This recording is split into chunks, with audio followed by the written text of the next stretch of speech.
Hello guys, like I told you yesterday, this is the Specialized Epic Evo in size M. It's my personal bike. It will be a dream built bike. Um, from this bike only the frame will remain. I will strip it down today, and I will also wrap it with the ride wrap kit. And regarding the color, if you can take a look here closely, the color is I think it's more purple than blue or than the gray.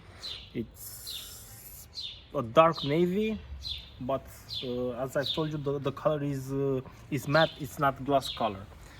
So if you have any other questions, you can leave a comment down below.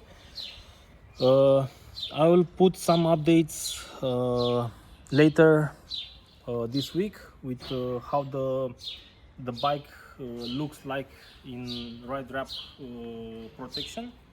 I will be putting a tailored protection on it, so it will be made specific for this. And see you later. Thank you.